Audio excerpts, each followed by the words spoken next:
Olá, a gente voltou, demos um brevezinho intervalo e a gente vai estar falando sobre a origem da árvore palmeira no cristianismo, né? E as práticas mágicas que deram origem ao termo alfa e ômega. É bem sugestivo, né? Fiz a minha pesquisa em várias referências, né? Eu estou prometendo, gente, colocar as referências, eu vou colocar, tá? Só uma questão de tempo que eu não pude editar ainda direitinho tudinho, mas a gente vai estar citando direitinho aqui. De qualquer forma, a minha pesquisa se baseia nos textos bíblicos. Eu uso a Enciclopédia Britânica, estou citando Michel Eliade, estou citando Ciro de Moraes Campo, estou citando também alguns textos de São Jerônimo, de Torquemada. Estou dando uma olhada aqui em bastante coisa e quando é um filósofo, algum pesquisador, eu faço a citação imediata, tá? A gente parou falando sobre a questão fálico, eu me animei um pouquinho de falar sobre a questão da busca espiritual, para que o nosso texto não ficasse tão enfativo na parte só de estudo, de pesquisa, e eu espero que você já tenha aí transcedido, aí, buscado, encontrado algo bom dentro de você, se tem algo faltando, que eu possa estar te preenchendo, e a gente vai dar uma lida então aqui nos textos bíblicos que remontam à questão da idolatria do povo judeu, do politeísmo, e eu quero dizer que o judaísmo não foi estabelecido como uma religião monoteísta, já, né, afirmei mais de uma vez que foi o monolatrismo deles que prevaleceu até a época de Cristo. Hoje, posteriormente, nós temos um judaísmo completamente diferente, as suas subdivisões, mas bem diferente. Depois da Idade Média, tudo mudou no judaísmo. Mas nas práticas primitivas, a gente vai ver que é algo muito diferente. Não muito diferente das religiões primitivas antigas.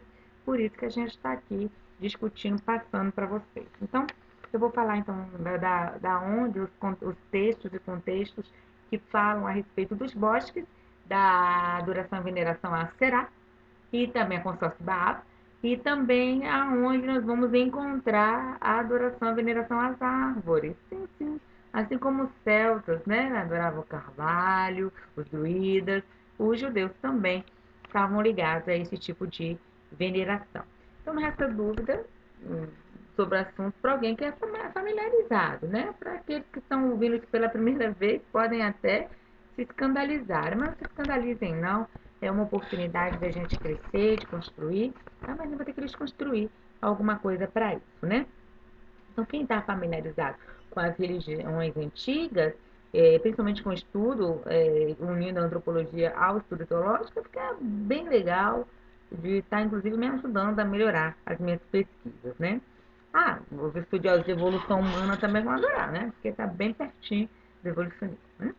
No 1 Reis, capítulo 15, versículo 13, da versão revisada, nós vamos ver que Maaca, a rainha mãe, né? A rainha mãe de Asa, ela diz o seguinte, a Bíblia, fez uma abominável para Será. Fez uma abominável para Será, né? Esta Vulgata diz, né, de acordo com Pria, ela diz o seguinte, Jeremias, que ela fez um pêndulo, pêndulo, a palavra vem pêndulo, pêndulo, local de mística mesmo, local magnético, local de busca mágica para aquilo ali. Jeremias faz alusão à mesma coisa, no capítulo 10, versículo 5. Ele diz assim, que foi feito um pau, e dito a ele, tu és meu pai, e fez levantado uma pedra, e dito, tu me trouxeste. Versículo 27, capítulo 2, versículo 27 também. E ele diz que contaminaram a terra e adulteraram com a pedra e com a madeira, com o pau, né? A referência mais precisa aqui é o pau.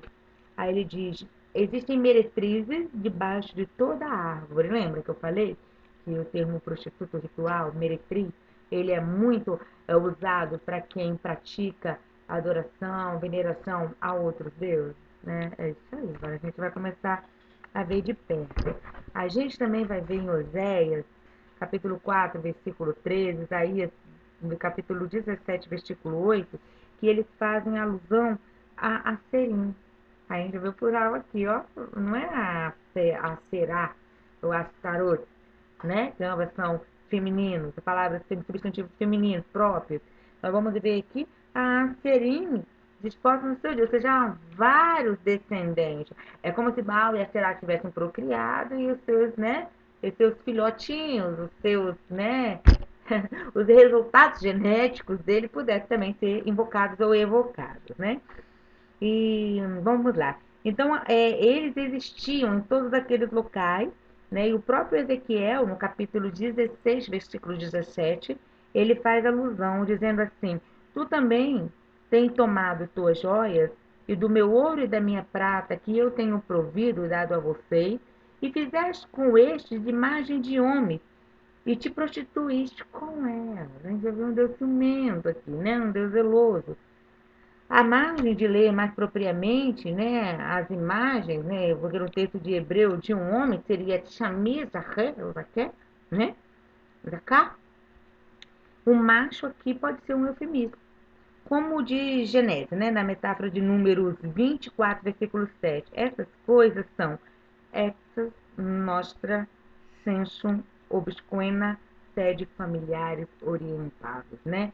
Ele está dizendo o seguinte, que essas coisas obscuras são vistas e passadas, né, através da tradição. Então, essas imagens são aludidas e proibidas em Deuteronômio, capítulo 4, versículo 16. Então, é evidente que, de alguma forma, a adoração fálica, ela cresceu, ela perpetuou e se multiplicou no meio dos primeiros judeus e durou até o tempo do cativeiro babilônico. Eu falei, os judeus que voltaram do cativeiro, eles vieram diferentes, né? Inclusive, houveram as várias reformas espirituais que fizeram com que eles ficassem livres dos ídolos. É, ficaram, né? Vamos continuar dessa forma aqui. Mas um fato mais significativo é que os judeus usaram a mesma palavra que significa prostituta e sã. Elas palavras elas eram sinônimas. Por exemplo, não deve haver deixar das filhas de Israel. Em Deuteronômio 23, versículo 17, fala que não pode haver deixar. Só que deixar é uma palavra originária de kadosh, que significa santo ou santificado, e também consagrado ao Senhor. Então a gente fica aqui, a gente percebe essas supostas contradições e contrariedades, né? Esses eufemismos na Bíblia que levam a gente a pensar mais e mais, né? Então, isso significa tanto a mulher consagrada à adoração do templo, como também aquela que era consagrada a outro templo. Só que o que a gente quer dizer é o seguinte: quem era consagrado a Yahvé, a Yah, ou Yahvé, era considerado Kadoshim, ou Kadoshet, ou Kadoshot, ou Kadoshá. Quem era considerado a outros templos era imoral, né? Era imoral. Aí entra a questão como que eu vou falar de uma forma mais simples, simplória para vocês. Entra a questão seguinte: a gente fala que é politeísta, ninguém aceita. Então, não pode, porque a gente tinha o nosso Deus, o nosso próprio Deus, e nós não tínhamos a adorar outros deuses. Só que assim, eles toleravam essa tolerância religiosa, esse ecumenismo, né? Não era assim muito simples. Existiam as brigas territoriais, os deuses territoriais. E então o monolatrismo, a prática de associar o seu Deus como o maior Deus no meio daquele panteão, era a causa principal de tanta briga, de tanta discussão. Então o Deus que estava em vigor, o Deus que prevalecia nas brigas todas lá, era o Deus venerado. E no caso aqui, quem estava dando vitória é Yahvé. Então todo mundo colocava Yahvé como o maior Deus, né? Como o único Deus. Então a gente vai continuar aqui, que tem essa semelhança. Então quem adorava Yahvé, quem estava no altar dele, no ritual dele, era santificado. Quem não era, era um termo pejorativo, né? Era imundo. Era imundo. E só insiste em que os escravos do desejo não devem ser da casa de Israel. Então ele deixa bem claro que usar do corpo para o hierogamos e para adorar a Deus não tem problema. Todo o culto primitivo era ritualístico com as práticas sexuais. Só que se usasse para os seus próprios desejos, aí era imoral. Inclusive era réu de juízo, né? Passava por situações bem complicadas. E esse que adorava outro Deus, ele era imundo, o de Israel era santificado. Então, as imagens que são aludidas, são proibidas à prostituição, aludidas à prostituição, são proibidas no comportamento do povo de Deus. Assim, é evidente que alguma forma dessa adoração foi influenciada, né? Eu já tinha lido isso. Deve-se notar que não é uma proibição absoluta. Não é tudo que é proibido, somente a prática da adoração sexual para outros deuses. E este era o costume, tanto em Samaria, como em Jerusalém, como na Babilônia, que podem ser verificadas em Miqueias, capítulo 1, versículo 7, em Osés, né? Capítulo 4, a partir do versículo 14, todo o texto é bem explicativo. O Dr. Calixte, também citado pela Enciclopédia Britânica, ele diz que pelo nascimento de um judeu e de muitos outros, né, a gente percebe que a partir de Levítico 19, 29, que ele é escolhido e ungido ao culto de Astarte, conhecido também como Belt, Tanais, Star, Milita, Anaites, Aserá e Astarote. Isso tudo floresceu entre os hebreus e em todos os momentos, tanto no reino de Judá e de Israel, que consistiu em apresentar a deusa, que era reverenciado como princípio feminino de concepção e nascimento, e também a virgindade das donzelas como ofertas de primícias. Também foi associado com maior licenciosidade. Este degradante serviço tomou, né, essa raiz profunda que no período assírio ele era ainda prorrogado pela adoração de novos ritos que se estendeu até a Ásia Oriental e eram chamados esses locais onde aconteciam esses rituais, né, de tenda das donzelas ou Sukkot Benot. Sukkot Benot, que é também essa pronúncia. E ele deixou a sua marca na língua hebraica em si, e habitualmente expressa cortesã, a noção de uma mulher consagrada, uma kadeshá, né? E que de sodomia por homem consagrado, que é o Kades. Então a palavra Kadesh, ou Kades, ela está literalmente associada ao coito anal, tá? Ao coito anal. E era praticado tanto por homem quanto, no caso de homens, né? Coito anal, no caso de mulheres, eram consagradas à tenda das donzelas, era oferecida às virgens.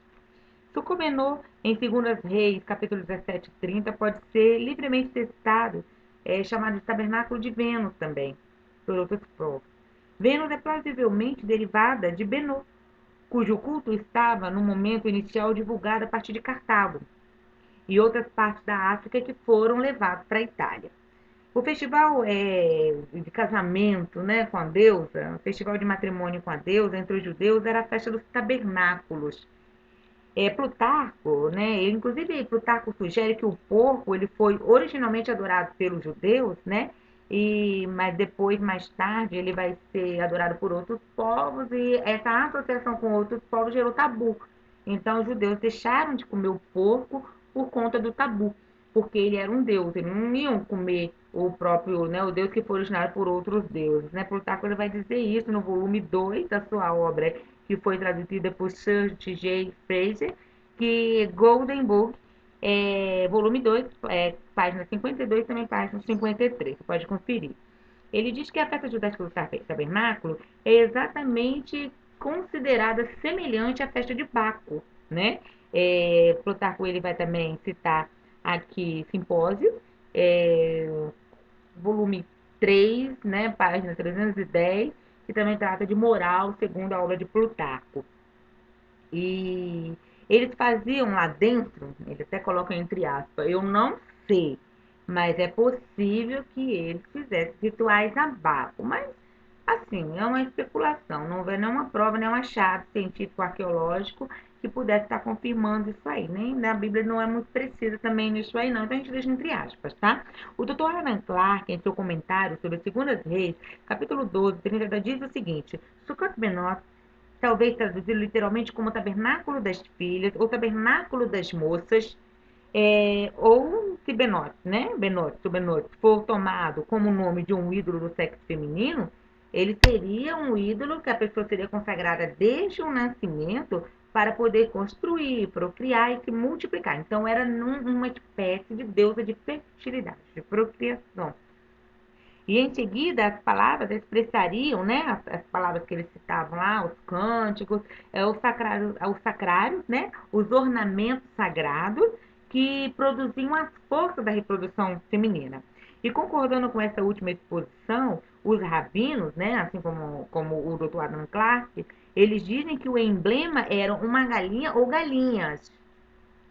Mas, no entanto, este pode ser, né? Nós não temos espaço para duvidar, mas também a gente está aqui para estar lançando aí, para a gente estar multiplicando as informações, né? Mas parece que o Sukkot menor que aconteceu na festa do tabernáculo, nesses lugares mais reservados, consistiu que as mulheres jovens se colocavam em rituais de prostituição. Quando a gente cita prostituição, relembrando, a gente está falando de coito, tá? Orgíacos, que aconteceu de diversas formas, a fim de produzir energia para que fosse ali deliberado o transcendente ali, o culto a Deus da energia que o William Reich vai chamar de energia orgânica, né? Mas isso aí é uma para a área de psicologia, que os psicólogos já formados aí possam estar discutindo, mas muito parecido aí com antigamente nós chamávamos de magistra, né? De magia. Hoje é a ciência, mas provavelmente a psicologia se encarrega de estudar tudo isso aí. Acho que magia hoje não dá na psicologia, né? Vamos ver o futuro dos magos e magas aí da contemporaneidade, né? Vamos lá. Então, esses Sukkot encontrados, né? E também os Kadeshot, né? Vamos assim dizer. Mas no caso aqui do culto a Deus, ou no tabernáculo, a festa do tabernáculo era uma festa feminina. Era uma festa de danças, recheados de oferendas para Astaroth, Astarte, a Vênus. E no caso aqui, em honra também da deusa babilônica, que nada mais é do que o sincretismo, né? De todas elas são a Vênus do Neolítico, como a Melita. Melita! É horrível, né? Pois é, essa Melita aí. Mas não estou dizendo para os mais fanáticos que a marca Melita de café, de coador, tem alguma coisa a ver com a deusa. Porque senão, daqui a pouco, vão falar que o Cristiane falou que Melita é do demônio, que o demônio é safê. Não falei nada disso, gente, pelo amor de Deus. Eu só estou dizendo, porque tem cada coisa que escrevem para mim, falando, gente, escreve, manda, fala o que vocês quiserem, eu vou ler, eu vou rir, eu vou chorar, eu vou rasgar a cabeça, mas em nenhum momento aqui eu estou fazendo afirmações, batendo, mas dizendo é isso, aquilo. A gente está pensando aqui, como aqui na minha área ninguém gosta de pensar muito comigo, eu estou aqui na web achando que alguém vai pensar comigo e vai somar, né? Quem esperando ser a última que morre, quem sabe, né? Alguém aí queria que ele pular carnaval vem discutir comigo aqui, vamos ver. Então, Heródoto também vai ser citado por Rawlinson, no livro 1, página 199. Ele diz que toda mulher nascida no país tem que, uma vez na vida, ir sentar-se na delegacia, na conjuntiva, ali no meio da turma de Vênus, né? E ela precisa se consorciar com um estranho. Muitos tipos, principalmente os mais ricos, que são orgulhosos demais para misturar com os outros escolhem essas virgens, essas vestais, né? Para que elas possam com ele ser dirigidas nas carruagens cobertas, fechadas, em segredo, e ali elas passam a serem ascendentes deles e tomam posições, e essas posições poderão servir de assento no recinto sagrado, com coroas, cordas nas suas cabeças, ornamentos mil, para que essas, próximas a outras pessoas depois, venham a tomar o lugar que lhe é permitido e, a partir do coito, dar a Deus a sua porção e depois voltar para casa, sendo assim retribuída com uma moeda de prata no seu colo, e poderá usar essa moeda e também lançá-la no lugar santo. Isso tudo, gente, é uma narrativa muito antiga, muito arcaica, né? Sobre a questão da prostituição ritual, né? Hoje a gente se preocupa muito com a origem da moeda, né? Desde que a moeda seja colocada lá. Agora Deus mesmo não usa moeda, né, gente? Deus não precisa de ouro, ele é o dono do ouro da prata. Mas os templos, né, como já disse aqui, precisam. Então, não fala muito disso, senão vão me linchar daqui a pouco. Mas a deusa Melita, ela também é chamada deusa da prosperidade. Deusa Melita, deusa da prosperidade, né? E os assírios também chamavam Vênus de Melita. A moeda de prata pode ser de qualquer tamanho. Ela não pode ser recusada, esse dinheiro, né? Esse dinheiro consagrado. e é proibido por lei renunciá-la. A mulher vai primeiro, vai com o primeiro homem que joga essa moeda. Ela não pode rejeitar ninguém, nada. Qualquer um que jogar moeda, ela tem que pegar. Pelo menos uma vez na vida ela tinha que fazer isso. Igual a Meca. Uma vez tem que rodear a Caaba, tem que ir lá fazer as minhas orações para poder ir pro céu, né? É mais ou menos assim. E ela vai, depois de fazer todos os desejos deste homem, que a escolheu, ela também estará satisfazendo os desejos da deusa. Aí sim, ela pode voltar para casa e viver a sua vida normal. Gente, imagina você, mulher, você ser obrigada para agradar o deus ou a deusa, se submeter a determinado tipo de comportamento que você não gosta. Quem gosta, tranquilo, vai lá, faz e diz que é para Deus, ou para o diabo, ou para o Bafomé, ou para o Diabacuá. Agora, eu só consegui a minha salvação se eu fizer, igual a gente vê muitos pastores, muitos padres, muitos pedófilos oportunistas dizendo que só vai para o céu se você fizer isso com ele.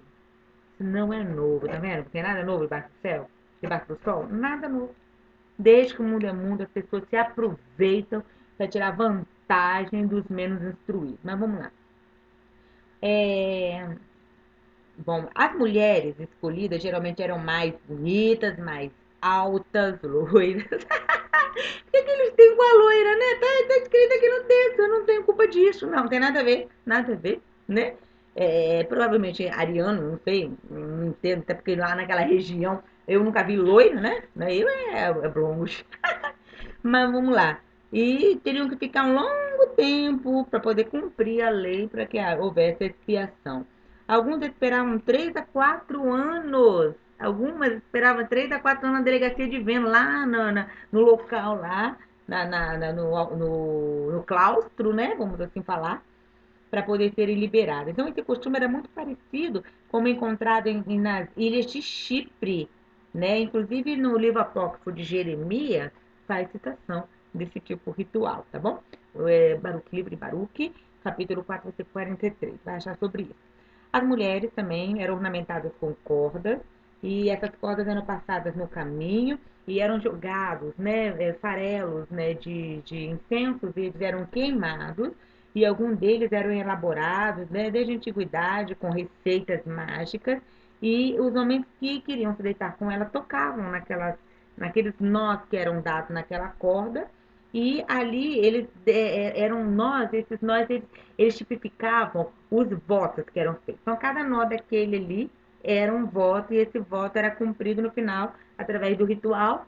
Eles tinham ali a oportunidade de ter atendido, né, os seus desejos. Então qualquer pessoa que tocasse naquele nó, que tivesse direcionado àquela mulher, podiam se tornar também devoto de Milita, a deusa Vênus babilônica, né? Segundo as Reis, capítulo 12, versículo 30, também vamos encontrar Socote menor associado às cordas, com os nozinhos, que é a obrigação de um voto tomado para si mesmo. Valérios Máximos fala do templo de Sica, encontrado, né, apenas, né, no Sicar, ou Sicar, em África. Bem legal. No livro sexto, capítulo 100, também no capítulo 14, versículo 6, aqui tá assim, mas eu tô meio confuso esse ser 100 aqui, tá? Mas eu acho que isso aqui tá no livro 6, 100 e 14, 16. E tá bom, ele vai dizer que os armênios também prestavam grande reverência a Anaites, né? E aí diz o seguinte, que eles dedicavam lá o macho para fazer seus serviços, e as escravas. Nele não há nada de extraordinário, mas é surpreendente que as pessoas do mais alto nível, inclusive casadas, elas iam e tinham relações com essas pessoas para ter todo o ritual mágico. É, Deixa eu ver o outro aqui que fala também todo o ritual mágico, né? Heródoto menciona algo semelhante também a respeito das mulheres de Lídia, é, dizendo que os quais se prostituíam no templo de Vênus e também no templo de Corinto. Estrabão diz que teve mais de 1.000 mulheres consagradas ao serviço da deusa, que eram cortesãs, a quem os homens e mulheres dedicaram ofertas a ela também.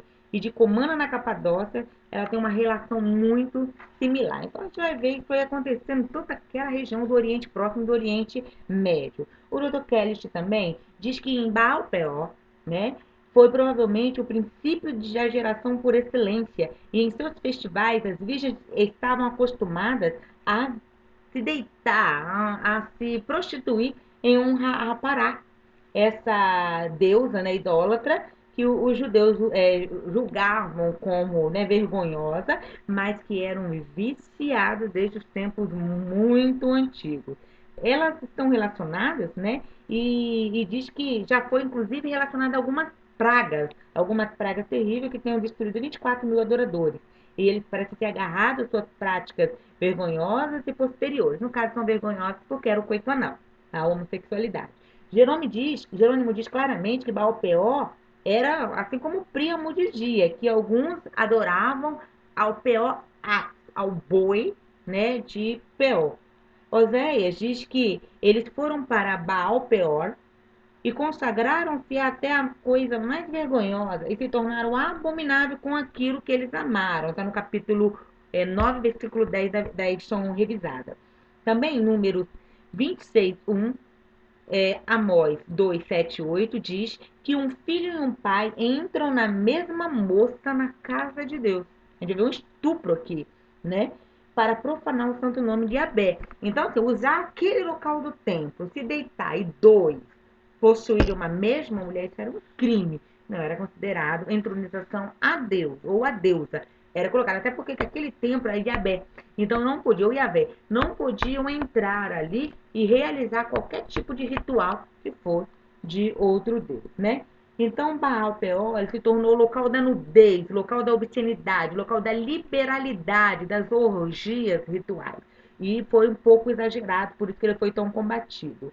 E assim vai, Levítico também, num comentário aqui de Jules Serb, ele vai dizer o seguinte, que as tendas das prostitutas sagradas eram geralmente colocadas nos lugares altos. Por isso que foi tão terrível o coito desse pai, desse filho, com essa mulher no local de Abé, que eram oferecidos apenas touros, bois e bezerros. No caso, o sacrifício ritual eram feitos nos bosques, nos lugares altos, nos outeiros, né? Isso tudo a gente tem que ver. Então eu vou ficar por aqui, por enquanto, né? Nós vamos depois estar continuando falando sobre isso, no caso das mulheres de Jerusalém, que estavam associadas ao culto da arca também, a mais saber uma deusa também, uma Vênus chamada Ashkra, que vai ser encontrada em 2 Reis 23, versículo 7, que Lutero, inclusive, vai fazer um comentário. Bom, gente, estudar é assim mesmo, é cansativo e somente os persistentes, os amantes do conhecimento vão conseguir chegar até o fim. Beijo grande para vocês, a gente se vê.